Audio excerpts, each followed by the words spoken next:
We all know how important it is to talk to the right people to get the right answers to your questions. But what if your target market or audience is small or hard to reach? Sure, brands know exactly how important it is to talk to their potential customers and get their feedback, but enlisting them as research participants can sometimes be hard to accomplish.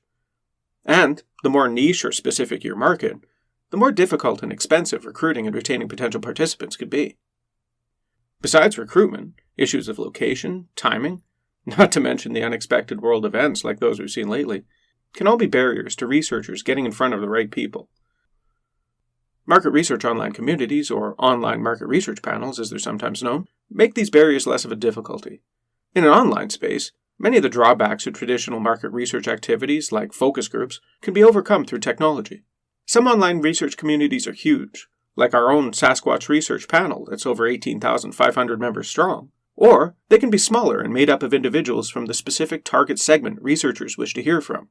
By using a niche panel, researchers can select only the most appropriate individuals to participate in the research, producing much more relevant data that is ultimately more useful.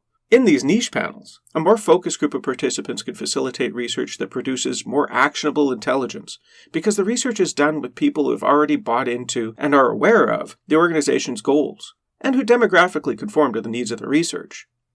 Hi there, my name is Duncan McGregor, Marketing and Communications Coordinator at Insightrix Research in Saskatoon, Canada, and your podcast host.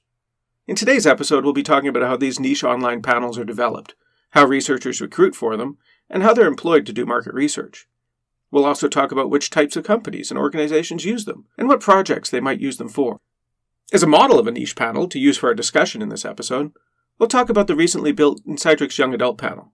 And we'll talk to Research Associate Julie Ellis to learn how this niche panel was created and how its recruitment was undertaken. We'll also speak with Julie about some of the challenges she faced when developing the Young Adult Panel, as well as some of the rewards she found as a researcher in having a hand in its development. Then later in the episode, we'll also be talking to creative lead and digital strategist Sharday Torgerson about her role in developing the panel, how she and Julie employed it to create its own brand, what uses she sees the panel being put to, and how she sees other panels like the Young Adult Panel being built and used in the future. Relevant voices, actionable intelligence, and co-creation and collaboration with research participants.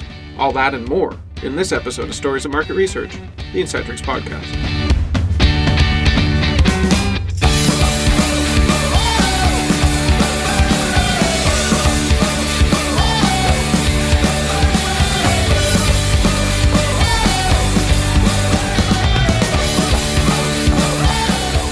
First, I'll be speaking with Insightrix Research Associate Julie Ellis about how the Young Adult Panel was developed. How are you doing today, Julie? Good, thank you. How are you? I'm doing very well. Thanks for coming on to the podcast. So can you explain what a niche panel is and how they differ from a general online market research panel? Sure. So for our niche panels, we are really specifically targeting a group of people based on some demographics. So for this particular panel, we're looking for our young adults aged 18 to 34, and we've got some fairly specific sort of criteria that we are looking for them to fill. So we're a little more targeted and a little bit more choosy about those we bring into the panel, and that's just based on sort of the demographic that you're after and the research need that you have. Maybe we could just jump right into talking about this young adult panel. What was your role in the development of it? My role was helping to sort of develop our screener and looking at, the folks that we really wanted to target and using some sort of established scientific research to search out those people. That sounds really cool. So for something like that, as cool as it sounds, the recruitment and application process must require a lot of planning to make sure you get the right people in the panel. Can you explain why it's important to target the right demographic from a research perspective? Yep, I think that, we really want to think about our clients and the research they want to do and the information that they're looking for. And so it's our job to really create an application process so that we can recruit those people that are going to give us that valuable and rich input and feedback on the different projects and problems that we present them with. Cool. And can you describe how you developed the recruitment process? Sure. So I think as a team, we came up with some criteria and some areas that were really, really important to us. For example, we are looking for very creative people, open-minded, forward-thinking, really socially engaged. And also, it was also important to us to look for those that are really kind of our early adopters of technology, our social media users, our content creators. So we're really looking for a really high quality individual to join our panel. Why these specific traits in particular? It was something that we came up with as a group, and we felt that those traits were really important to being able to gather the input and the feedback and to have those rich discussions and research activities that we were looking for to conduct for our clients. Now, getting those kind of people all together must have been kind of tricky. Was this hard to do? It was a little bit of a process. The application was fairly complex and involved, and we asked them all sorts of questions about personality, and we tested their creativity and their critical thinking, sort of their ability to think outside of the box and come up with new ideas. And so we threw it out there, and it was quite a process to sort through all of our applicants and really identify those with the qualities that we were looking for. That sounds pretty intense. Was this a recruitment process and the application process? Did we develop that in-house at Insightrix? We did. Yeah, we came up with the application. We looked into kind of established processes and research in the different areas of creativity and critical thinking and different ways to measure media consumption and social engagement.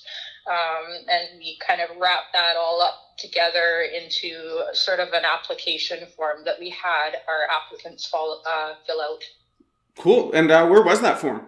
Like where Sure. How did you handle the application process? What channels did you put that through? So we started off using our Sasquatch research panel. We sent it out to all of our contacts within that certain age group that we were looking for, that sort of 18 to 34 group. And then we also engaged social media. We put a social media call out to sort of reach those folks as well. And we had a really good mix of applications coming in from those sources. No, so if I was a researcher doing this for, I wanted to build my own niche panel, could we do that for other areas or groups of interest? Say, like if we wanted to build a panel of retirees or middle-aged people or any other demographic group? Yeah, absolutely. I think this is sort of a starter project and a proof of concept in sort of gathering together this particular young adult demographic. But I think with just a few kind of strategic tweaks to the application process, I mean, this could be adapted to, a niche panel in any other demographic that you had a research need for. Well, I imagine the data you get out of that would be pretty useful, right? Yeah, it's been interesting. We really wanted to do something a little bit different here rather than our usual group, a bunch of people together for some of our more traditional research methods. Co-creation is really at the heart of this panel. And so we engage our panelists in a much more kind of in-depth and personal way. And the feedback and the output that we get from them is really reflective of that. Yeah, it'd be really useful, I imagine. It'd be really useful. As a researcher, what's your favorite part of being involved in a project like this? I think it's been really fun to get to know the panelists because we do work with them on a much more kind of individual and personal level. And so it's really fun to interact with them in that way. And the projects that we put forth to the panel, they're sort of very dynamic, and a lot of the times we find ourselves adjusting based on the input and the feedbacks that we get from the panelists. And so it's very engaging to be able to sort of react to what they're giving us, and guide them toward giving us the answers and the information that we really want to pull out for our clients. What kind of challenges did you see while you were building it? There's some challenges related to kind of getting the panelists to understand the expectations that we have are a little bit different than our traditional sort of online surveys, or even some of our other panels. We do require a fairly high level of engagement, and it can be a challenge to find the right match for this type of a niche panel, someone that's really going to commit and give you that work that we're looking for. Mm-hmm. But I think when we do find those people, it's very, very rewarding, because the work that we're getting out of the panel is just fantastic. How are you managing retention then? We offer some compensation. Okay. So we have a monthly honorarium available for our panelists that stick with us and regularly contribute.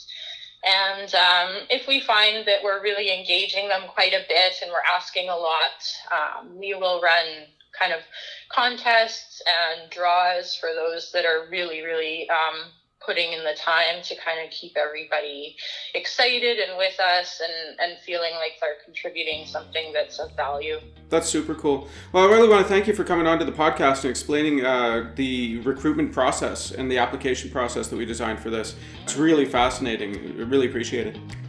Yeah, that's my pleasure. Thank you.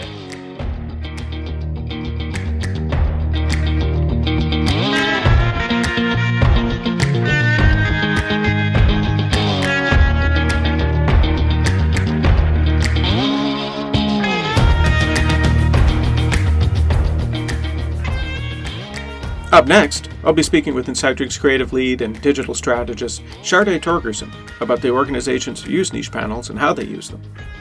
Hi Sharday, welcome back to the podcast. Hey, thanks for having me back. No, it's great to have you on. It's time to talk about niche panels. We already talked with Julie about what niche panels are, but I was hoping to speak with you about how they can be used by our clients. So the $1 million question, why niche panels? I mean, we've been designing custom panels using our panel software for years now for hard to reach segments and groups, like panels like small businesses, small, medium business panels for specific demos like farmers or parents, or even branded panels for specific organizations. What reasons do you see clients having for using them? Yeah, I mean, I think you almost nailed it there. Insightrix has been designing communities for more than a decade. So we've been involved in developing panels around, hard to find segments, just as you mentioned, things like, or folks like small, medium-based businesses, or, farmers in the prairies of Canada.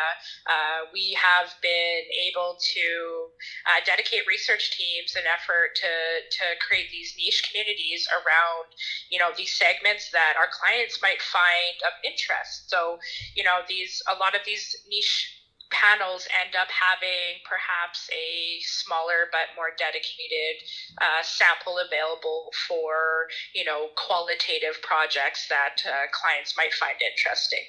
That's really cool. We already talked to Julie a bit about niche panels that Insightrix has developed. Our young adult panel is one I'd like to use as an example of what a niche panel is and what it can do. Can you tell us a little bit about how you brought this panel together and what your role was in that? Yeah, I think the young adult panel is a really good example of pulling together, a niche sample or a hard to reach segment that our clients might be interested in. That age range between 18 to 34 is often fascinating to most of, the clients that we work with, just due to the fact that they are involved in many life cycle stages, right? Some are parents, some are, major decision makers, but in all reality, that age group is starting to become, of large interest in terms of research. So we figured it was a good opportunity to be working with some of these individuals, perhaps on a more, micro research scale. So looking at perhaps a community for co-creation, the opportunity for our clients to get feedback or more in-depth insights on these young adults and how they relate to brands today. I was going to actually ask you about that. What have they been exactly doing through that? Are they developing a brand through co-creation and ideation? Yeah, so there's quite a few projects on the go with this type of panel.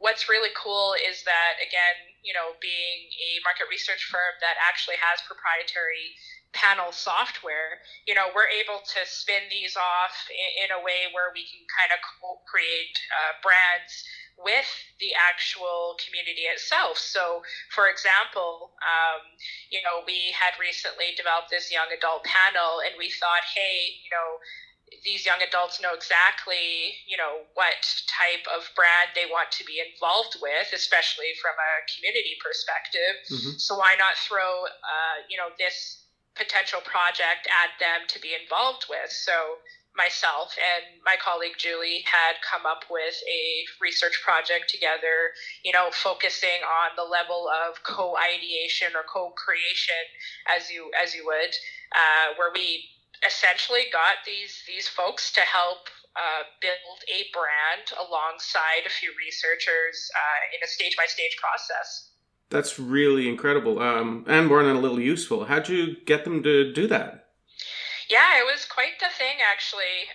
Obviously, by recruiting some outside-of-the-box thinkers, if you will. So, before we even jumped into the project, one thing that we wanted to recognize is we really needed to find individuals that had, certain characteristics that went beyond, standard profile traits like income or level of decision-making. We were really looking for folks that were, on the edge of, critical thinking, or were interested in maybe adoption of tech. So there was quite a few things that we were interested in. I'm sure Julie definitely touched upon it, but they themselves, I think, are a real example, or rather motivation, to get some of these research projects done. So we may, for example, this branding project that we are working on, we may throw a qualitative stage at them, rather, get them to do a series of events, and then we actually end up with an outcome in terms of the research, and then we might push that forward. So, there's quite a few ways that we could do this, and I by no means am a researcher, so definitely came at it from a marketer perspective, but in my experience in that live branding project, you can work with a really small group of individuals, but the insights that you gather are powerful and quick, which I think is very important today. In the brand building itself, it was done through like activities and exercises, is that correct? Yeah, so it's a bit of a stage or a cycle through a project. So we had decided to attempt to do a full brand development in 30 days. So cool. The social exercise, if you will, was to see if we could work with a group of young individuals using this community, and then see if we can come out with a brand developed by those 30 days. Research goes, there's a little bit of tweaking throughout. So we ended up taking just a week extra there, where I think we ended up in a 40-day cycle. But from start to finish, we were able to, come up with everything from the attributes to the values, to the mission statement, which actually led us into, asset building, like logo development or slogans or et cetera, right? So it was really cool to work with the same individuals through, multiple research phases. Again, highly motivated on the qualitative side, and then we would loop in some quantitative measures just to, maybe do a voting process or something like that. So while it seems complex, it was really cool. It felt as if you're working with almost like a pocket version focus group, or a mini team that you can kind of tap into at any point when you have a research question. So that live brand building project was a bit of a example where, we could go in every couple of days, pose a research question, move that phase forward, and get some really neat outcomes each week to build on that live branding project. So the participants are actually co-creating the brand itself. So Totally. being the target, I'm sorry, but just being the targeted demographic for the brand, for that brand, I imagine it's pretty beneficial, right? Oh, it was cool, actually. At one point, I think Julie and I even took a back seat and let these folks kind of build the brand themselves. So, if anything, we were collaborating with them. They took a real ownership on this, and I think that really lends to the whole application process that we put together in terms of who we vet. Right off the get-go, we knew right away the type of people that we were looking for. Obviously we didn't fit anyone into a box, but we were really, searching for perhaps the folks that, are a little bit more on the influencer side of things. So to be able to work with a small, engaged community like our young adult panel, that live brand building project, while it was very much an exercise in nature, it really proved to us the power of these niche communities. Yeah, I can see that. Now that they've got their brand built for the young adult panel using their actual input, how's a brand like that different than, say, to a brand that comes out of a boardroom or a marketing office? Yeah, that's a really neat question, actually. I think this project, too, really exposed how important marketers and those board members are in the room. So I'll give you a bit of an example. We definitely created an interesting research approach for these folks to kind of walk through. And then at a certain point in time, the community was working together quite vibrantly, and they were actually in the middle of choosing a name for this product.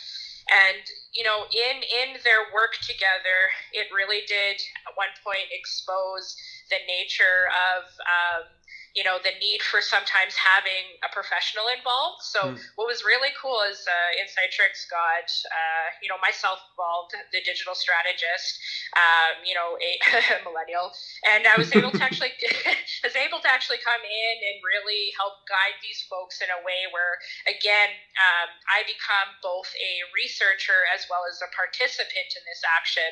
So while we were choosing names and they started to maybe steer away from, perhaps what the brand was really about, I, as both the marketer and as a researcher, but also as a participant, was able to kind of come in at it from the perspective of where I'm again guiding them in a way where we're getting the I guess not necessarily the results that we're looking for, but we're getting the co-creation that we're looking for. So we're doing the right kind of probing, and we're really focusing on, what are those insights that they're digging into? Because I think that's what makes these communities unique, is that you can ask them more than one question. That initial question can be built upon. So while we were picking these names, we could tell, hey, it's time for the marketer to come in and maybe probe a little further just to get them back on track. And we ended up changing the name completely.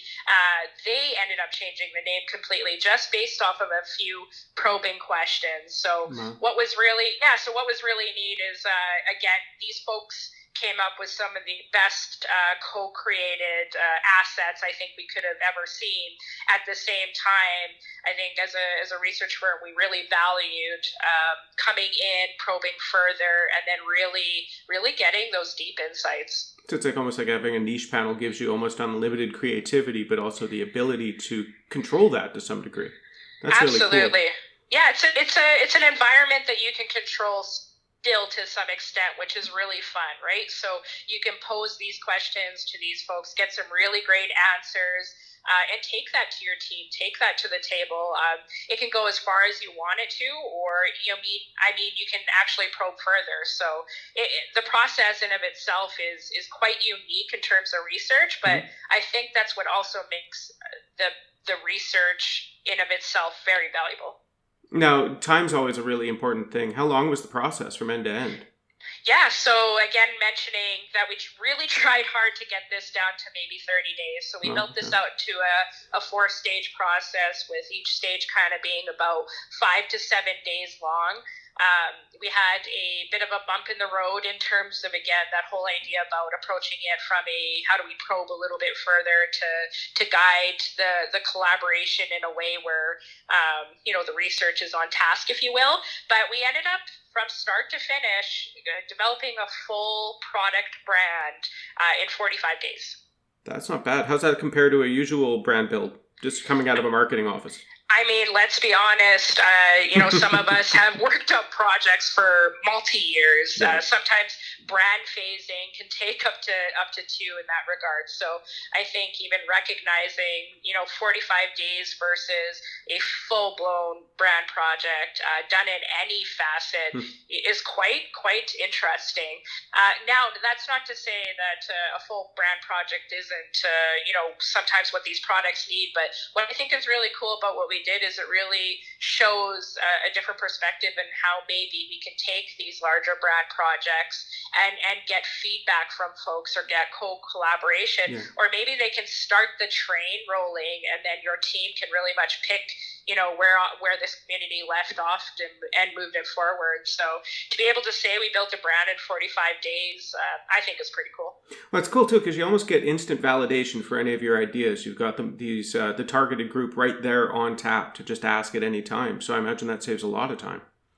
Yeah, I think what was really neat about this research approach too is between Julie and I, as the research started to unfold, we were getting together and not necessarily tweaking the research as we went, but we saw the research evolve. So therefore, we were making sure we were guiding and probing the way that it needed to be. So the way that research kind of lives in these communities is really neat. It's not static. It's very active. And to your point, you can kind of go in each day with a new set of questions or a new idea, and in the next few hours or within that day, you're most likely going to get some results that you can perhaps push that project that you're working on forward, be it, ad testing or, again, this live branding. How useful. Now, How do you expect to see the panel employed moving forward? Like, what kind of projects do you see organizations using the young adult panel for in the future? Yeah, I think that's a great question. This young adult panel is an example of many panels that we can definitely spin off using our proprietary software. But, something that you can use this young adult panel in particular, things like developing creative, right? So just as mentioned, you might have a series of creative that is going on all your social media channels, your YouTube, etc. And you might want to tap into both a brand lift or in just a feedback session on this creative. So you could use the panel for something like that. Or, for example, I'm actually developing a 3-part questionnaire for our young adult panel on journey mapping, a UX test for a proprietary application. So meanwhile, we can almost be a client as well. So Insightrix can go to our young adult panel, pose a series of questions, run them through a UX, test or questionnaire, if you will, using other software like our heat maps or our text analysis tools.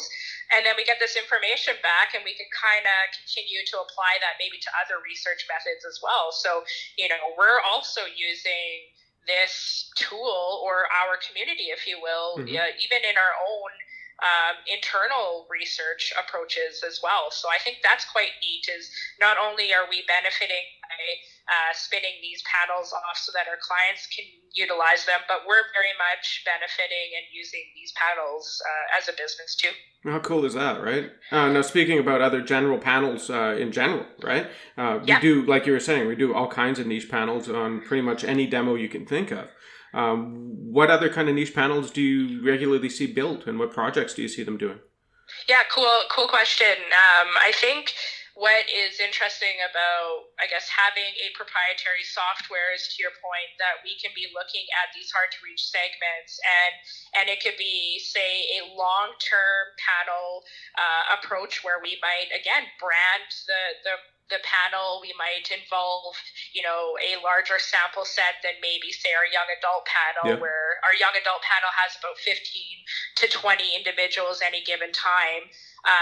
We could spin it off into 200 to 400 individuals, and then you may have something around a farmer panel where we're looking at, say, soybean farmers in, northern Saskatchewan, Canada, where we're interested in maybe developing projects around the types of, agriculture products that they use. So there is really cool examples of these hard to find segments where we've spin off panels in the past. And yeah, it's something that we've been, like I said, involved in for quite a few years.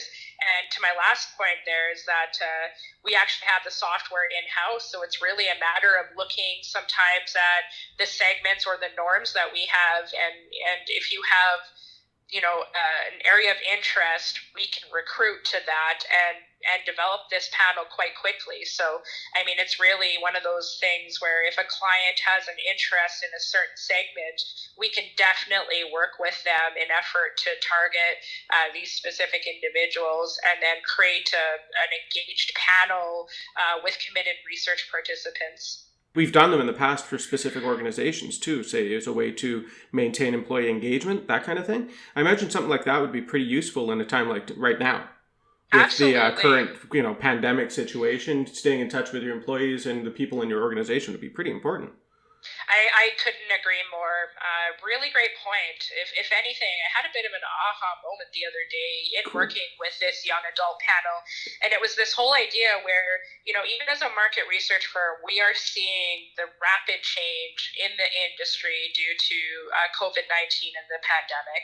But what is really cool about the panel specifically is I have felt no tweak to the approach of the research. In fact, I feel this panel has allowed me to continue to do the research as a marketer that I have needed to do. In fact, it's heightened my support, or rather the need for this panel as a marketer, because now I appreciate having a bit of an opportunity to have micro moment research approaches with these folks. So even with everything going on, I really truly recognize that having a panel, a small community of folks that I can tap into with what's going on is priceless, was invaluable. So I think, again, this can be done with other folks or other businesses and organizations. To your point, Duncan, the whole aspect around customer engagement. So keeping in touch with your customers is really important right now more than ever, especially if you're in B2C. Employee engagement is another approach that I think is becoming more important than ever before, recognizing that having these areas and for these folks to be able to I guess speak up or have opinions or answer to questions, I think is really important. Yeah, and it's almost what's the best way to say about it? A safety net. You have it built, it's there, it's ready, and like you're saying, this research will continue regardless of what's going on. The research will continue regardless of what's going on, and if anything, we appreciate that we're looking for more ways to optimize how we do research. Yeah. And I think that communities have always been on the forefront or one of the best practices in terms of developing research or designing research for online approaches. Now, as a marketer myself, I talk about panels. I start drooling about the potential. So it must have been a lot of fun to be part of actually building one of them from the ground up. What were some of your favorite parts of the process? Yeah, it was really fun, actually. Thanks for asking. I think being a part of the whole approach has been rewarding, again, to your point, as being a marketer and being able to tap into this, but also, being in that same age range of the people that we're recruiting has been invaluable, because I see, the business or the industry taking on,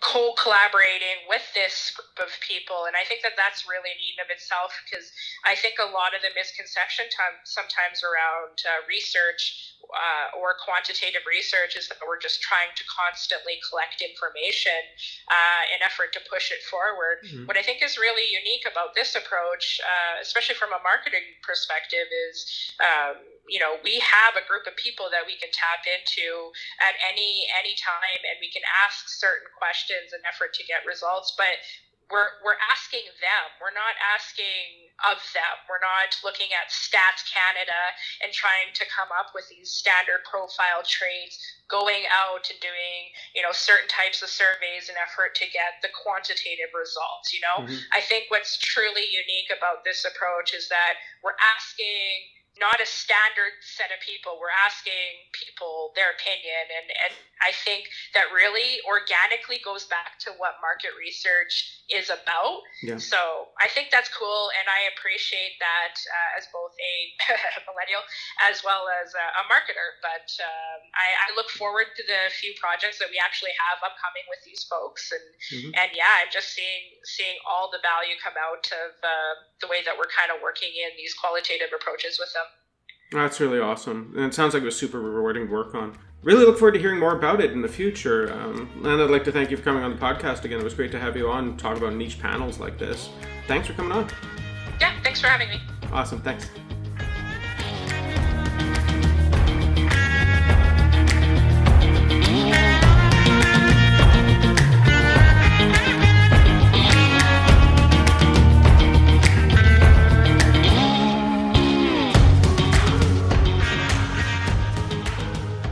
And there you have it. I'd like to thank our guests for the episode, Julie Ellis and Sharday Torgerson, for coming on to discuss niche panels and the work they've done in developing the Insightrix Young Adult panel. Hearing how these custom online panels are developed was super interesting and more than a little informative. If you have any questions about Insightrix online panels and how they could benefit your organization, contact us. You can reach us at info@insightrix.com. And of course, I'd like to thank you, our amazing fans. If you have any questions about this episode, or if you have any ideas for upcoming episodes, why not send us an email? You can reach us at podcast@insightrix.com. And did you know that Stories of Market Research is available on Spotify, Apple Podcast, Stitcher, and pretty much all other podcast platforms, as well as YouTube? Go check us out. And when you do, why not leave us a comment and a positive review? It'll help us get the podcast in front of more people like yourself. Awesome folks with an interest in market research. Thanks again for listening. We'll be back again in another couple weeks with another episode of Stories of Market Research, the Insightrix Podcast.